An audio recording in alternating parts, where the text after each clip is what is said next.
So Kareem Hunt, free agent, who has not had much interest throughout the entire offseason.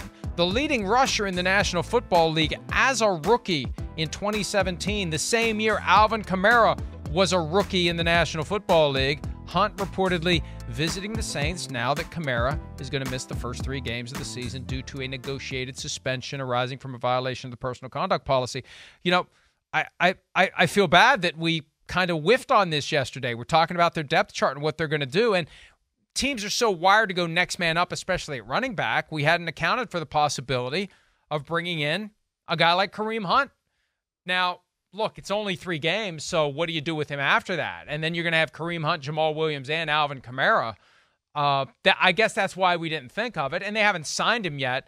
But still, a guy who's been waiting and waiting and waiting, getting an opportunity to go to New Orleans and show what he can do, Chris. Yeah, and I think a guy that would fit the mold more of what Alvin Kamara would bring to the offense, right? There's not a guy on there right now. Jamal Williams, solid player, but not known for pass game stuff at all. Yesterday we talked about the rookie Kendry Miller, right, from TCU. He's got a little of that. But and we've had these discussions all the time. Veteran quarterbacks, offensive coordinators have been around a long time. They don't trust rookies all the time in pass protection and passing situations. That's a learning experience still. Or to run out and read a coverage and make the right appropriate adjustment off the coverage. That's where Kareem Hunt's going to come in handy. Kareem Hunt's made for that. Like you said, he was drafted by the Kansas City Chiefs. The first thing he jumped on the scene with us with was catching the ball out of the backfield from Alex Smith and the Chiefs, and Andy Reid using him that way. So he's, I think, the best guy on the street right now that is available, and not surprised to hear his name brought up as far as the Saints are concerned. It really does make you wonder what that depth chart will look like after Kamara comes back, if they would have Hunt and Jamal Williams and those other players. Somebody's getting the short straw out of that group. And, as you mentioned, Hunt, a third-round pick of the Chiefs in 2017, and that was the year where they had a much more eventful first-round pick. That was the year they traded up to get Patrick Mahomes. So, it's funny, that first year, Hunt was the star. Mahomes didn't play until the very end of the season. Hunt led the league in rushing. Remember, he had that rough start against the Patriots, the first game of the season, 2 fumbles, and they didn't give up on him. No, they did not. They didn't give up on him, and they kept plugging away, and he had that big year. And then he was in the midst of kind of a not as great year, but he was still establishing himself as a great young running back in 2018 when the incident happened that came to light with the personal conduct policy violation in Cleveland.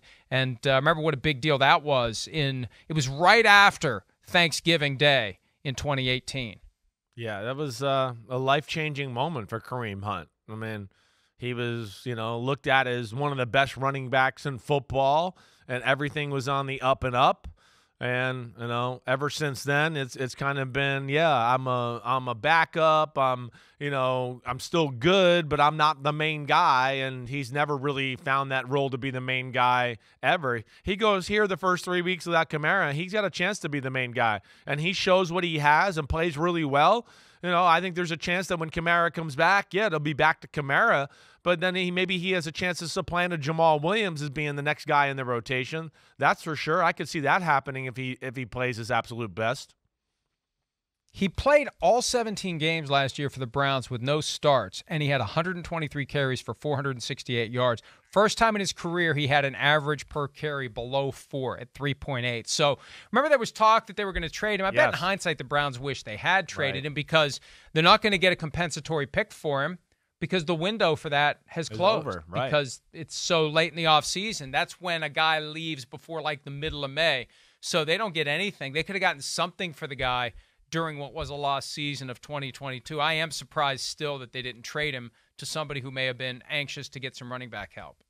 Yeah, I am too. I am, but I don't really know what their reasons were for not making that move because it's something like Cleveland, like you talked about, kind of pretty good at that position altogether. But here he is. He's on the street, and we'll see. I don't know. I can't imagine him demanding much money or anything significant that's going to like severely be a blow to the Saints salary cap or anybody else out there. I do wonder if other teams maybe jump on their interest in Kareem Hunt now too, knowing that the Saints maybe, have him at the top of their list.